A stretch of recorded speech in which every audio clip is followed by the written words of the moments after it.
Bienvenue à l'émission à la Une. Les pharmaciens sont probablement les professionnels de la santé les plus accessibles à la population. On aimerait bien qu'ils soient autorisés à en faire plus pour nous, comme prolonger notre médication s'il le faut, ou même prescrire un médicament pour certaines affections mineures, au lieu de taper cette attente de plusieurs heures pour revoir le médecin. Le gouvernement Couillard met en place justement une réforme qui vise à accroître le rôle du pharmacien, mais un économiste nous dit aujourd'hui que ça ne va pas assez loin. Est-ce réellement possible d'étendre la portée de la réforme? Il faut savoir que les pharmaciens propriétaires de la province sonnent l'alarme cette semaine. Si Québec diminue les honoraires des pharmaciens de 177 millions par année, comme il propose de le faire, l'Association québécoise des pharmaciens propriétaires nous dit que le quart des établissements seront menacés. Oubliez ça, les actes pharmaceutiques amplifiés à ces endroits-là. C'est notre sujet de discussion ce jeudi. Nos invités, Jean Boursier, directeur général de l'Association québécoise des pharmaciens propriétaires, et Yannick Labrie, économiste à l'Institut économique de Montréal, qui a fait paraître une note d'étude sur les actes pharmaceutiques. Mais avant d'entamer notre discussion, je retrouve ma collègue Sophie Lemieux pour nous résumer donc les deux études de la QPP et de l'IEDM. Sophie, vous les avez regardées. On va commencer avec celle de la QPP. Plusieurs pharmacies qui risquent même la fermeture si le gouvernement Couillard va de l'avant avec la diminution de leurs honoraires. Voilà, et on parle grosso modo effectivement d'une pharmacie sur 4, en tout cas qui se retrouverait dans une situation plutôt difficile si le gouvernement va de l'avant avec ces diminutions d'honoraires. Vous savez, en 2013-2014, le gouvernement a versé 1,2 milliard de dollars aux pharmacies pour l'exercice de différents actes. Or, le gouvernement souhaite réduire cette facture-là de 177 millions de dollars par année. Impact concret, vous le voyez, selon l'Association québécoise des pharmaciens propriétaires, en moyenne, les pharmaciens verraient leur profit diminuer d'environ 96 000 $. Donc, environ 16 000 $ profit avant impôt. L'impact se ferait sentir pour 13 des pharmacies qui se retrouveraient non seulement à ne plus faire de profit, mais se retrouveraient dans une situation carrément déficitaire. On parle même d'une moyenne de perte de l'ordre de 200 000 $. Pour 12 des pharmacies, on verrait là, les profits substantiellement diminuer et pour atteindre une situation presque peu rentable. En fait, on parle de profits moyens d'environ 30 000 $ par année, ce qui fait que mis ensemble, on se retrouverait avec 450 pharmacies sur les 1800 qui se retrouveraient dans une situation difficile. Évidemment, on pourrait prendre des décisions comme, par exemple, réduire le nombre d'heures, augmenter les frais des médicaments, augmenter les différents honoraires facturés aux clients, mais dans certains cas, dans bien des cas, dit-on dans cette note-là, des pharmaciens, des pharmacies pourraient carrément fermer leurs portes en raison de cette diminution d'honoraires, évidemment, dont l'objectif pour le gouvernement est de rétablir l'équilibre des finances publiques. Donc, les pharmaciens qui nous disent, voici ce qui peut arriver si vous diminuez les honoraires, et pendant ce temps, l'IEDM qui dit, les pharmaciens doivent assumer un rôle accru. Exactement. Et dans le fond, ce qu'on dit, là, c'est que le projet de loi 28 n'en prévoit pas assez, ne prévoit pas assez d'actes supplémentaires pour donner, en fait, aux pharmaciens. La réforme devrait vraiment aller plus loin parce que le gouvernement, pour le moment, n'entend rémunérer que 3 des 7 nouveaux actes pharmaceutiques qui l'autorisent en théorie, dit-on, depuis 2011. On parle donc de la prolongation ou l'ajustement d'une ordonnance, la substitution d'un médicament en cas de pénurie et la prescription d'un médicament pour certaines affections mineures. On dit peu importe l'issue des négociations du côté de l'IEDM, on pense que la réforme est nettement insuffisante et qu'elle pourrait rater son objectif d'améliorer en bout de ligne l'accès aux soins de santé. L'étude rapporte également des exemples dans d'autres provinces canadiennes. On dit que dans la vaste majorité des cas, les pharmaciens ont non seulement l'autorisation de prescrire des médicaments pour traiter des conditions mineures et de renouveler des ordonnances, mais on peut aussi offrir des services de révision et de gestion de la médication et mettre en place des cliniques de vaccination, lesquelles sont couvertes par le régime public, bien entendu. Donc, une réforme qui devrait effectivement, selon l'IEDM, aller beaucoup plus loin. Merci, Sophie. Au revoir. Au revoir. Je vais maintenant retrouver donc mes deux invités, Yannick Labrie, économiste à l'Institut économique de Montréal, qui va nous présenter cette étude dont vient nous parler Sophie. Merci d'être avec nous aujourd'hui. Également Jean Boursier, directeur général de l'Association québécoise des pharmaciens propriétaires. Bonjour, M. Boursier. Bonjour. Je commence avec vous. Oui. D'ailleurs, et on aura l'occasion de discuter de ce que vous pensez l'un et l'autre de la proposition de chacun, mais Sophie vient de nous dire quelques 450 pharmacies sur environ 1800 au Québec qui seraient menacées. Ça frappe quand même le chiffre. On a l'impression que les pharmaciens, ça va bien, vous ne manquez pas d'argent. C'est un peu cette impression qu'on a dans la population. Bien, écoutez, les pharmaciens, comme dans n'importe quelle industrie, vous vous retrouvez dans différentes situations.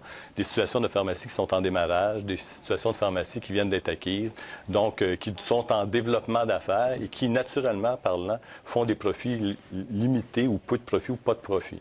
Actuellement, il faut garder en tête que la profitabilité moyenne des pharmacies est de 374 000 $, mais ça veut dire que vous avez tout un continuum entre 0 et plusieurs centaines de milliers de dollars. Donc, la réalité, c'est que cette diminution, 177 millions de dollars annuellement, comme propose le gouvernement Couillard, c'est inacceptable. Vous en demandez beaucoup moins. Quelle est votre demande exactement?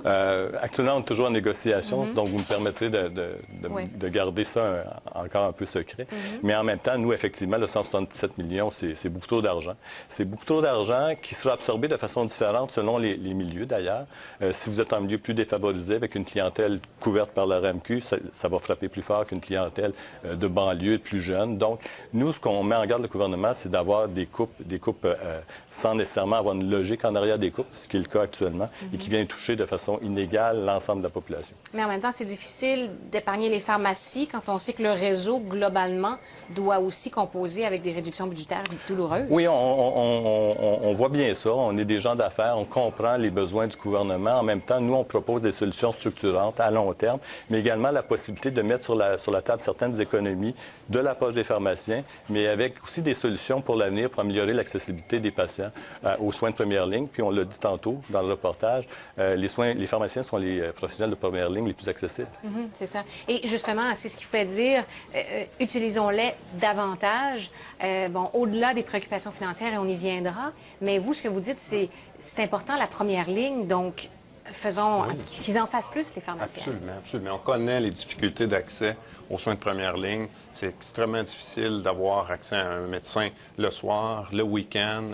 Très souvent, les gens sont contraints de se présenter à l'urgence. Et dans bien des cas, pour des conditions mineures qui pourraient être mieux soignées ailleurs.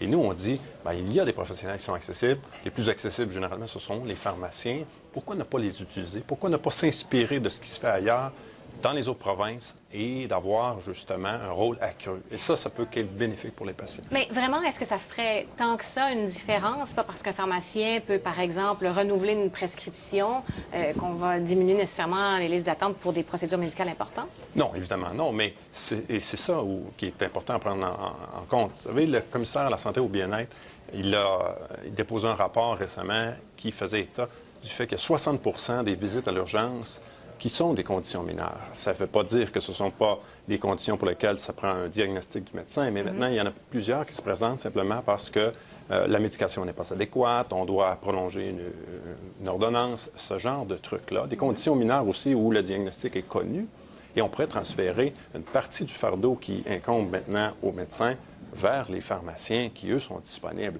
Et c'est ce que font d'autres provinces et on s'aperçoit là que les médecins peuvent consacrer plus de temps à des cas plus complexes et des cas plus urgents. Là, c'est une question de meilleure efficience, meilleure utilisation des ressources qu'on a à notre disposition. Mais, et vous l'expliquez dans votre étude, on cherche à le faire au Québec quand même. En 2011, on a fait une proposition pour ajouter 7, c'est-à-dire 3 nouveaux actes pharmaceutiques. En fait, 7 nouveaux actes, dont 3 seraient rémunérés. Évidemment, étant donné qu'on n'a pas...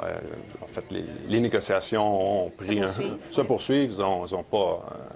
ne sont pas offerts à l'avancement, ces services-là. Et c'est ça qui est préoccupant, parce que pendant ce temps-là, l'attente elle est extrêmement longue. Ça prend des semaines, voire presque 2 mois avant de pouvoir avoir accès à un médecin de famille. Pour ceux qui en ont, il y a encore 25 % de la population québécoise qui n'en ont pas. Et pendant ce temps-là, on a des bons exemples au Canada, en Alberta notamment, en Saskatchewan et en Ontario, où on leur accorde un rôle accru. Et là, vraiment, la population, elle est au centre des préoccupations et on s'aperçoit aussi qu'ils sont satisfaits des services qu'on leur livre sur les pharmaciens. Du côté des pharmaciens, M. Boursier, on n'est pas contre un rôle accru, je pense. Non, on n'est pas contre un rôle accru. À partir du moment où le pharmacien est rémunéré par ses services, la problématique actuelle, en passant, la loi 41 a été adoptée à l'Assemblée nationale en décembre 2011. La loi 41 qui encadre les 7 nouveaux actes. Depuis décembre 2011, 3 gouvernements se sont succédés avec 3 ministres de la Santé différents. Et nous, depuis ce temps-là, on est en négociation avec ces divers gouvernements-là pour réussir à aller chercher une rémunération. Donc, ce que vous dites, c'est qu'on ne les fera pas, ces spectacles, si vous ne nous payez pas. Ça s'arrête là. Ça s'arrête là. Le pharmacien, comme n'importe quel autre professionnel, a droit à une rémunération pour un acte professionnel, d'autant plus que sa responsabilité professionnelle est sur la ligne lorsqu'il fait un acte. Donc, pourquoi faire un acte non rémunéré, mettre ta responsabilité professionnelle sur la ligne, lorsque cet même acte-là pourrait être fait par un médecin à l'urgence, pour faire un exemple, et qui, lui, est rémunéré pour faire l'acte. Et là, on parle de prolonger ou ajuster une ordonnance, substituer un médicament en cas de pénurie, prescrire un médicament pour certaines affections mineures. Ça, ce sont les trois qui seraient rémunérés, c'est ça? Prescription pour conditions mineures sans diagnostic, prescription pour conditions mineures avec un diagnostic connu et substitution thérapeutique. OK. Et les 4 autres, quels sont-ils, les actes? Bien, il y a ajusté une ordonnance, donc la posologie, par exemple. Il y a administré un médicament pour fin d'essai, dans un premier temps. Il y a, et là, M. prescrire un test, prescrire un test de laboratoire. Et le dernier, c'est la prescription d'un médicament pour fin de démonstration. Lorsque, exemple, une pompe pour l'asthme, comment on l'utilise, donc la possibilité de prescrire. C'est un bon exemple. Bon, vous avez évoqué que dans d'autres provinces, c'était concluant, la population appréciait recevoir ces services-là par les pharmaciens. Et je pense que vous dites aussi qu'en Angleterre, on a même calculé les économies dégagées. Oui. Et ça fait déjà quelques années qu'en Angleterre, on a mis en place, justement, on a donné un rôle accru aux pharmaciens. Les pharmaciens peuvent prescrire des médicaments, prolonger évidemment une ordonnance, mais prescrire pour des conditions mineures. Et puis, on s'aperçoit que ça a pu enlever une pression sur le secteur public. Donc, les médecins sont maintenant moins sollicités et ce sont, pour 33 à 38 des cas, des transferts qui se sont faits vers les pharmaciens. Les économies qu'on a pu dégager à l'échelle du pays, c'est de l'ordre de 23 millions de dollars. Alors, c'est pas rien et je pense que les gains les plus importants, c'est les patients eux-mêmes qui les ont obtenus en ayant accès plus rapidement à des services de santé. À quoi pourrait-on s'attendre ici? Des économies aussi? De cet ordre-là? De quel ordre? Des économies. Évidemment, on n'a pas chiffré les économies potentielles, et ça, c'est un des nombreux actes pharmaceutiques qu'ils peuvent réaliser, mais on peut s'attendre à ce qu'il y ait des économies. Mais maintenant, et je me répète, il y a probablement plus de patients qui vont demander ces services-là s'ils sont disponibles. Et eux, et c'est ça qui est difficile à chiffrer, parce qu'eux, en ayant accès plus rapidement à ces services-là, bien, c'est 2, 3 semaines, peut-être un mois et même plus, pendant lesquels ils n'ont pas à attendre un rendez-vous pour le médecin. Ils peuvent retourner sur le marché du travail. Bref, tout ça est difficile à chiffrer, mais ce sont des gains appréciables. Et l'effet bénéfique sur la santé, le moral des patients, bien sûr, très important.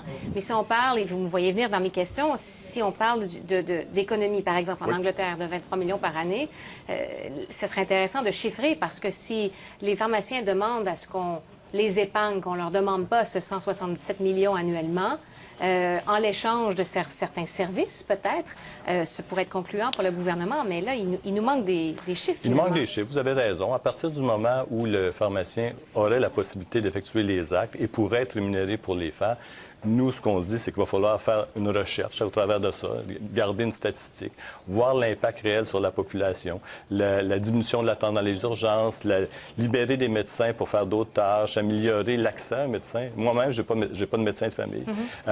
Améliorer l'accès à un médecin. Donc, tout ça devra être comptabilisé et voir l'impact réel que ça pourrait avoir sur la population. Mais je vous dis, je vais vous donner un exemple. C'est que une condition mineure, sans diagnostic, c'est une condition qu'on connaît, qu'on est capable de régler. Et souvent, qui va se régler très rapidement, qui va empêcher un patient soit d'attendre et que ça s'aggrave, ou soit d'aller à l'urgence et ça s'aggrave en étant à l'urgence, ou qu'il prenne la place de quelqu'un d'autre à l'urgence. Déjà là, il y a une économie. On connaît le coût d'admission. Juste aller à l'urgence, là, ça coûte plusieurs centaines de dollars.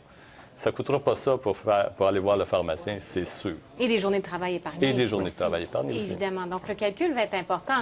Mais est-ce que vous pensez que ça vaut la peine, sans avoir fait les mathématiques, mais ça vaut la peine de rémunérer les pharmaciens en l'échange de ces services-là, qu'on sera gagnant, juste financièrement? Oui, j'en suis convaincu, d'autant plus que le Québec est une des dernières provinces au Canada à se pencher vers ça. M. Labrie l'a dit tantôt, c'est quelque chose qu'on voit dans d'autres pays, qu'on voit dans d'autres provinces et qui a apporté des résultats sur le système de santé et également sur certaines, qui a généré évidemment des économies. Donc, nous, on est convaincus de ça.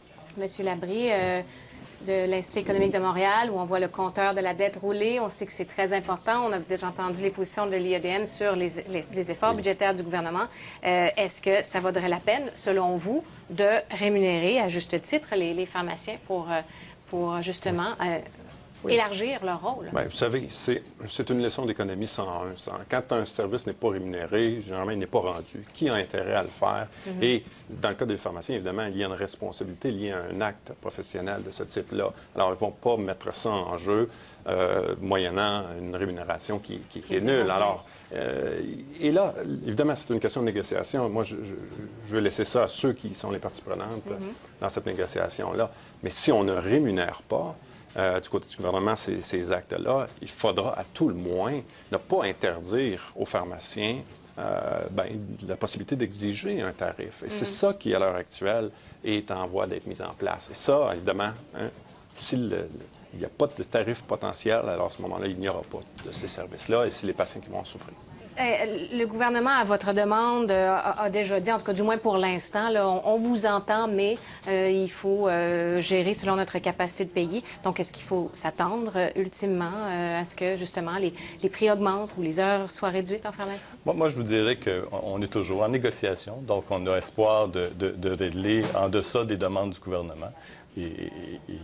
Espérons-le bien en deçà des demandes du gouvernement. Ceci étant dit, si les demandes restent les mêmes et on doit s'y plier, et le ministre a tous les outils en main pour le faire, donc on va espérer qu'il ne le fera pas et qu'il va accepter de venir continuer ces négociations avec nous. Ceci étant dit, le pharmacien est un propriétaire, le pharmacien est un entrepreneur non subventionné. Il finance sa pharmacie, il absorbe ses pertes, il bénéficie de ses profits lorsqu'il y en a. En même temps, à partir du moment où on lui dit, écoute, il faut que tu coupes 100 000 $ de profit dans ton entreprise, il va réagir.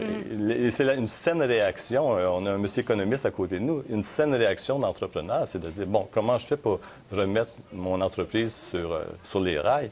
Et on parle de coupure d'heures, de coupure de services, de diminution de personnel.